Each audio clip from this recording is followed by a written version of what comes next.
নমস্কার বন্ধুরা, অপুর সংসারে তোমাদের সকলকে জানাই স্বাগত।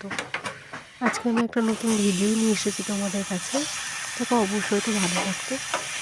আজকে আমি চিকেন রান্না করছি, সেটা সম্পূর্ণ তেল ছাড়া। তোমরা হয়তো ভাববে অনেকেই যে তেল ছাড়া আদৌ কি চিকেন রান্না করা যায়, বা তার টেস্টই বা কেমন আসতে পারে।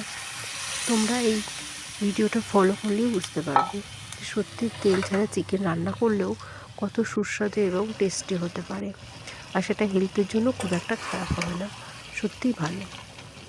তো তোমাদের বলবো, আগে তোমরা রান্না করো, তারপর যদি মনে করো যে রান্নাটা ভালো হয়েছে, তবে চ্যানেলটি লাইক, শেয়ার এবং সাবস্ক্রাইব করো। তো দেখো, আমি স্কিনওয়ালা চিকেন নিয়ে এসেছি। চিকেনটা আমি কড়াইয়ের মধ্যে দিয়ে দিয়েছি, সেখানে কিন্তু কোনো তেল ইউজ করিনি।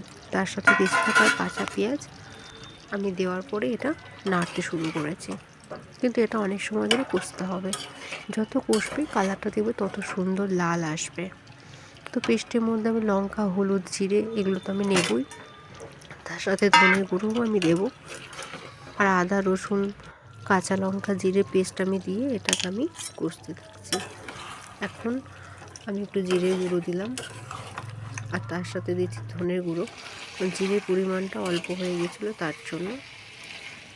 তো দেখো, এইভাবে তোমরা ভালো করে কষতে থাকবে। কষার পরে যে মশলা দেওয়াতে জলটা ছিল সেটা আমি দিয়ে দিলাম, এইভাবে কষবো। তো কষার পরে তোমরা বুঝতে পারবে যে কত সুন্দর কালার আসছে। তো আমি এখানে ধনেপাতা আর টমেটোর দেওয়াটা স্কিপ করে চলে গেছি, তো ওটা তোমরা দিয়ে নিও।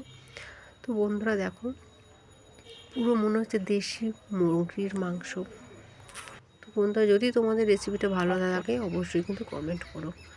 সত্যি এটা কতটা সুস্বাদু হয়েছে তোমরা নিজেরা রান্না করলেই বুঝতে পারবে। টাটা।